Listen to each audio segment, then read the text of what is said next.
Hey, it's Brian with Pinnacle Campers. We're just going to do a quick walkthrough of this 2018 Ford Transit.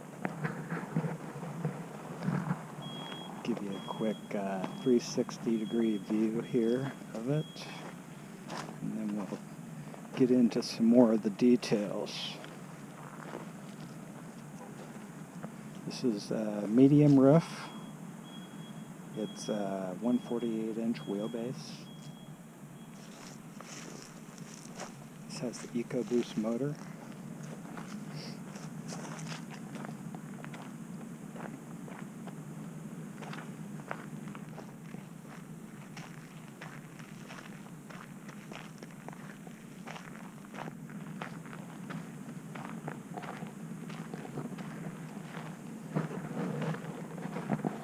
We'll start in the driver's seat area. You can see the seats, the gray vinyl seats, are in good condition. It's got the all-weather floor mats here. The instrument cluster is showing 45,639 miles right now. You can see the indicator that this is a 9-foot 2-inch tall vehicle. There's cruise control. You can see the steering wheel's in good shape. This has the large center console, which includes a trailer brake controller. There's 2 keys available with the vehicle. The aftermarket audio system, head unit, reverse camera. The reverse camera works very well with the Ford. This passenger seat does swivel, but the driver's seat doesn't swivel.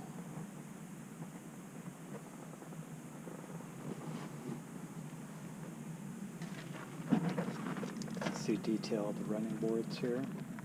The full tread Falcon Wild Peak AT tires. RRW wheels. You can see the Van Compass blue springs with the Bilstein shocks. There are some slight modifications here to fit the tire. Here in the back as well, there's been some slight cutting. You can see that there's no rust though. There isn't any rust anywhere. There's some minor surface rust, but no rust overall. You can see the front here. I didn't clean this. We've been in between storms, but it's not horribly dirty, but I do see bugs on the bumper here.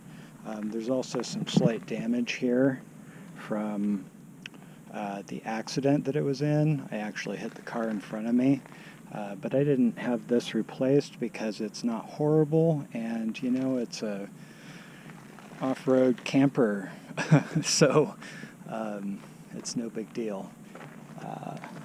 License plate frame there.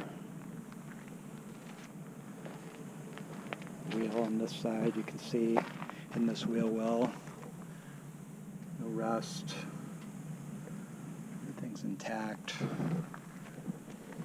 The running board on this side. We'll go ahead and jump in the passenger seat here real quick and take a look. This is where the jack is located. The OEM jack, but there is an aftermarket jack stand. This is where the lug wrench and stuff is. So there is 2 jacks on the vehicle actually. Just a quick look inside here. This USB connects to the stereo, but there's also 12-volt SIG plugs here too.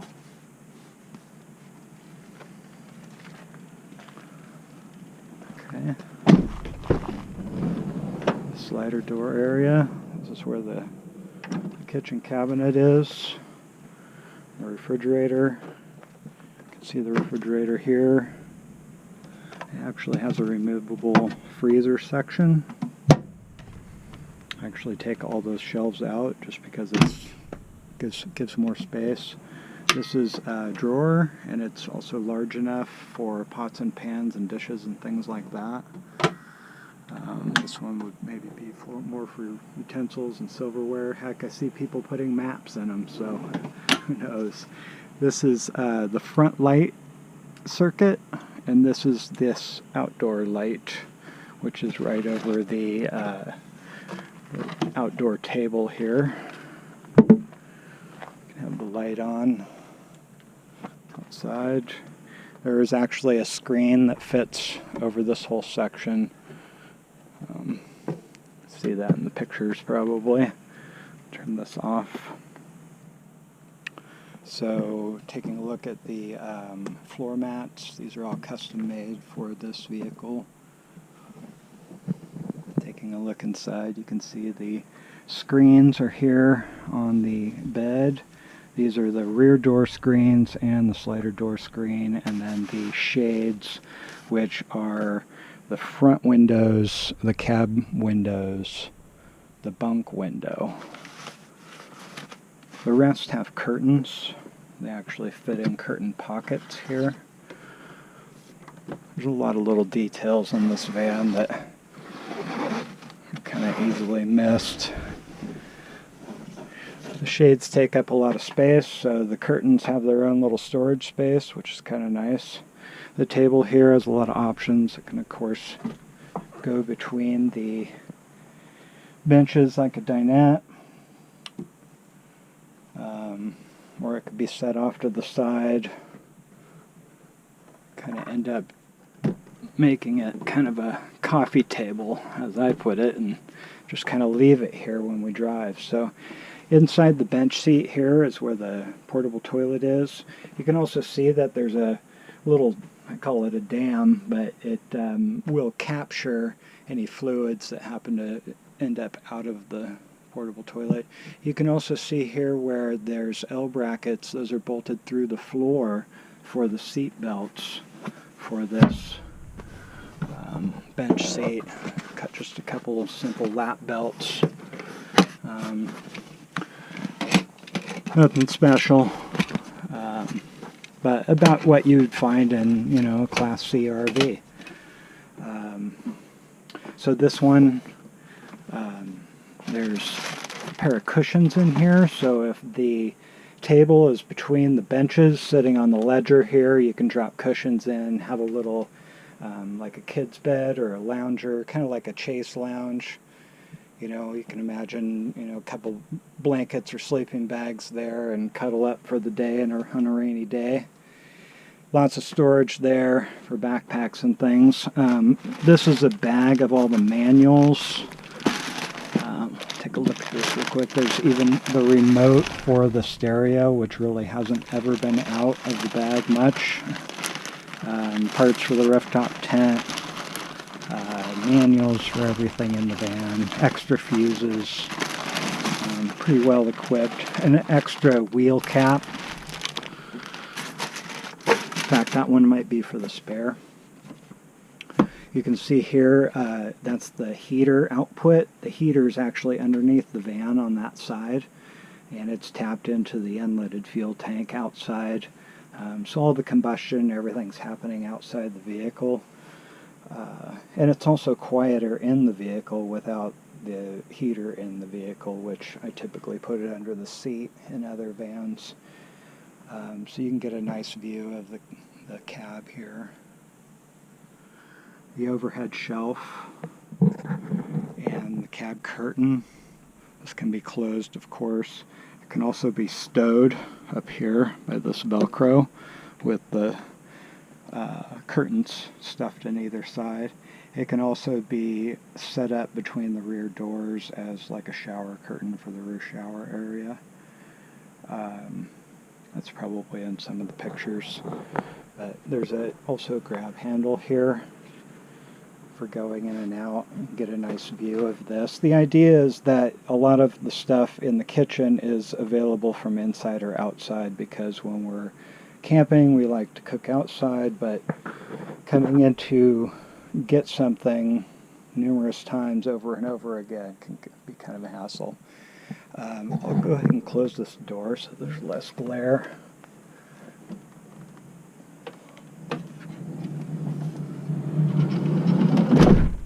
Didn't shed all the way, but anyways, you can see that this has a curtain as well with a valance here. We've got the pendant light. It will also hang from this hook above the dining room table and plug in here. But when it's in its stowed position, it actually acts as a little ambiance light over the sink, which is kind of cool. We've got a battery monitor here, 13.5 volts currently. So this is front and rear lights. Your dimmer has a dimmer for the front and rear lights. Water pump, cargo lights for under the bed. There's also a fan here. This is actually the fan with a little cover. You can open it up and hit the switch. It's also variable speed and reversing, so reverse the other way. Cover snaps back on. That gets closed. Cover snaps on. If you're using it in the summer, you could probably just stash that cover, but just keeps some of the heat out. Towel bar. Got water, hot and cold. Soap dispenser. There's no soap in the dispenser currently. Black stainless sink is nice. It has the Webasto heater here. Says it's 59 degrees inside, so we could turn that on from there. And it has an inverter here, which is on, which ignites these 110 volt outlets. There's one there, and there's one in the back, which we'll see when we go back there later. This is a hopper door. It kind of made sense because the door was wider than the opening, but you can still get stuff in there, put bins in there and things like that. All of the wiring and the plumbing is all accessible in the cabinets. It's not buried in the wall or anything like that. This is a vent for the refrigerator. Another big drawer down low, good for canned goods and things like that. The bed, you can see it's made of slats. The slats have some give to them, so they act like a box spring mattress. You can get away with a little thinner mattress. This is a nice memory foam mattress, though. There's lights up here. They also have USB ports in the bottom. They're flexible.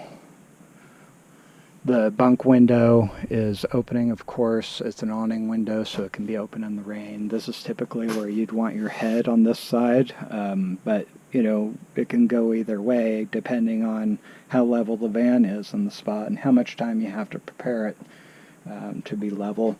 We missed under here, there are USB port and cigarette lighter socket type port, sig plug. The coin flooring where the mats aren't.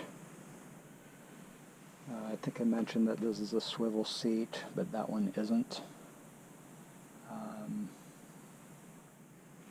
think that about covers it for this area, so we'll just walk around the back, taking a look at the exterior as we go around. You can see the upper shelf there. Probably a good place for the screens. Bolted nicely, of course. Going back out the door here. There's another vent for the refrigerator. So this wheel well, you can see this big hose here is coming from the water heater. I'll give you a better view of that in a second. The wheel well, though, is in good shape. You can see more of that hose goes back and forth between a hole right here into the sink cabinet and the water heater. You can see a bit of the Falcon shock there. This has the clearance brackets at the bottom of the shock, which actually make it about the height of the differential. Ford Transit rear shock brackets tend to hang pretty low. You can see the muffler there. There is some surface rust, but it's not burned through or anything anywhere. You know, It's only 6 years old and 45,000 miles. So, looking at the back, this is where the accident was. You can actually see the difference in the color of the plastics, it looks like. The one on the left was replaced, and the one on the right is the original. So there probably could be some work done on that right-hand one to get it a little black, more black. But these doors were replaced. This tire rack's brand new because it was replaced. This rear bumper was replaced. I don't think that right side corner was, but I'm pretty sure this corner was. You can see a little dent here. Some scratching because that panel wasn't replaced. But, you know, I mean, it's pretty, it's like the bed of a pickup back here, oftentimes. You can see the rear shower and its valve, hot and cold water valve. Quick release on this. It could be stowed somewhere else. This is the water fill location. This is another cargo light switch for the rear. Everything's tweed, marathon tweed. This is all meets MBSS standards for materials and automobiles. This is the Velcro where the rear screens would go. This is black vinyl here where things would be going in and out and abrasing the wall. Rear valance here with the same screen scenario. These can actually be unlocked, these doors. Swing around to the magnet. You can't do this with the driver's side door because of the spare tire mount. Here's the socket for that pole and curtain, so you can have it across the whole back here. Actually creates a nice big private area here. I call this the mid bed, which is in my description, but with the bed a little bit forward of the rear doors, creates a little space between the bed and the door. You can hop off, you can change clothes, you can walk out this door, and not have to crawl over the person in front.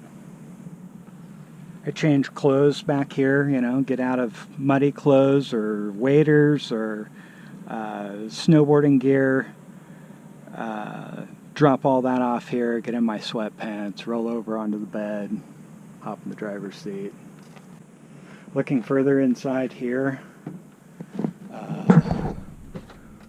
we've got the water tank. This is kind of a view window so you can see the water level through there when you're filling it up. There's no tank monitor, so to speak. The window there is kind of your view into the status. This is the back of the shower valve, water fill.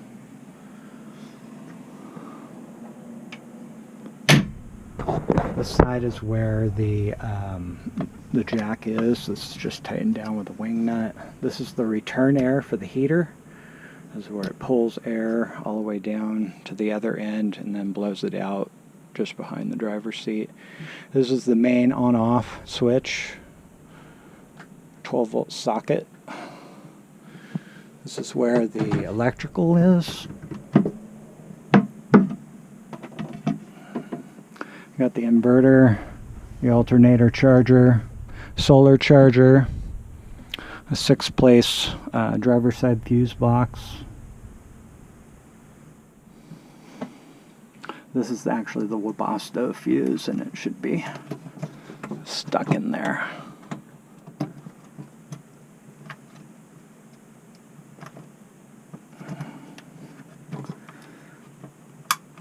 Click. Okay, this is where the batteries are.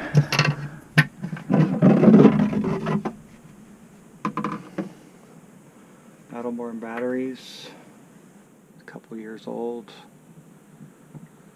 3 years old. They should last 10 years, easy.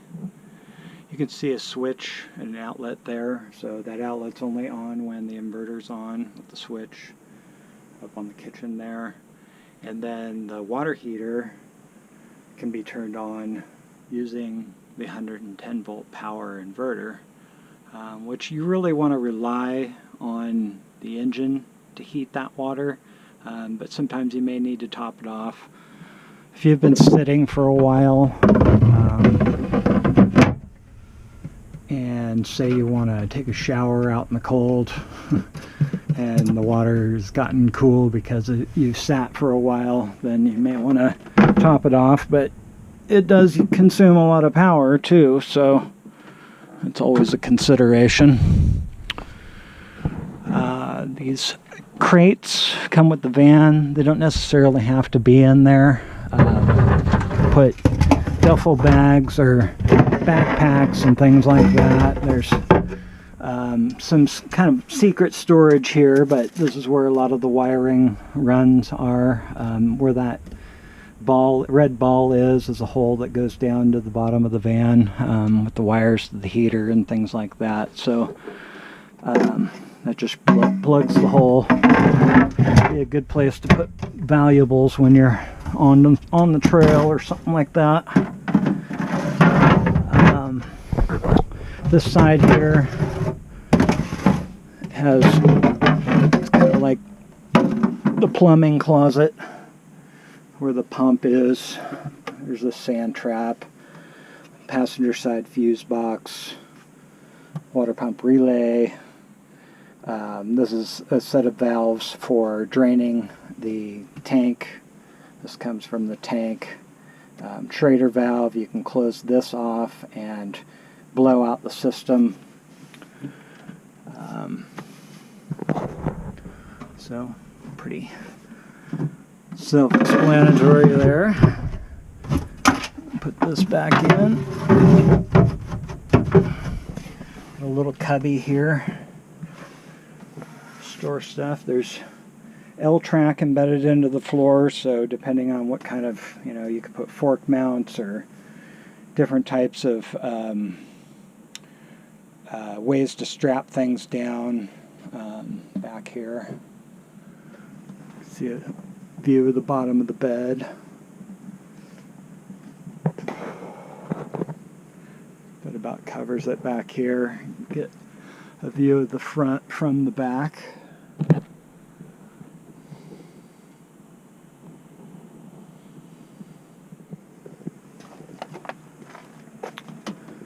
And closes here at the water tank.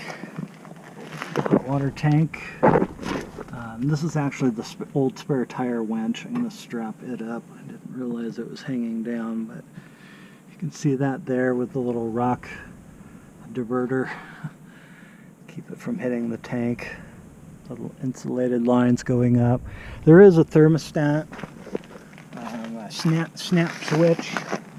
It's right here, and it keeps the there's a heat cable inside that insulated area. The snap switch is right there, and there's a heat cable inside that, and whenever it senses it's below 35 degrees or whatever, it keeps that warm. But it's really something you don't necessarily want to rely on and keep it parked or stored with water in it, freezing temperatures. It's really something to get you through the night, so to speak, assuming that you're going to be driving the next day and you're going to heat that hot water tank back up.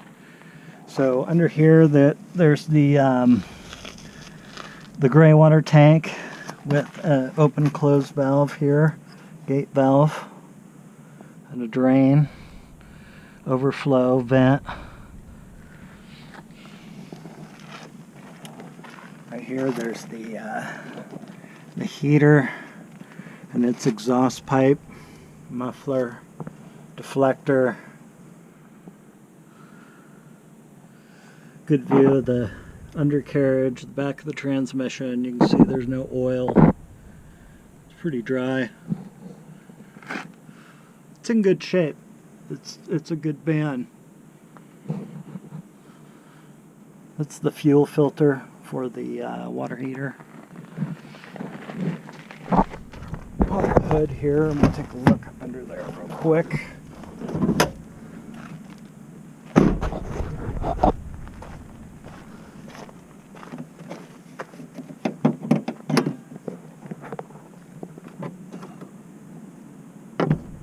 prop. It's a little dirty. A couple dead bugs. These are actually connections for the water heater in the back. There's new lines going from those locations back to that water heater.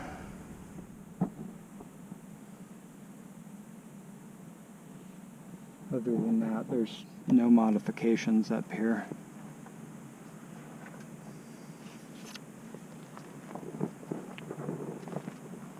So do another quick 360 around this thing and whoop.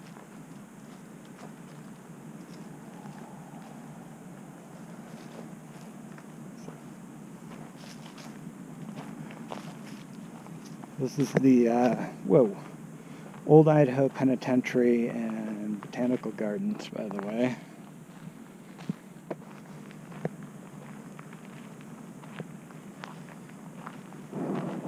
Okay, how about a quick look up at the top? I'm going to edit in where I've looked at the tent. Got this loop to grab onto to get up here, but you can use the top of the tent as a deck, you know, lay towels. So got all the straps undone here, and gonna lift the tent up. Got these poles here that lock in place, kind of like telescoping hiking poles. This one down, so a little bit of the camera movements. So anyways, it's got a 3-inch mattress in here. I think it's about 80 inches long, but you can tell it's quite a view from up here.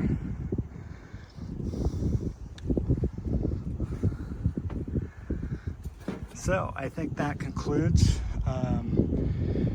this video. If you have any questions about anything else, just send me an email and I can clarify it with video or pictures. Thank you.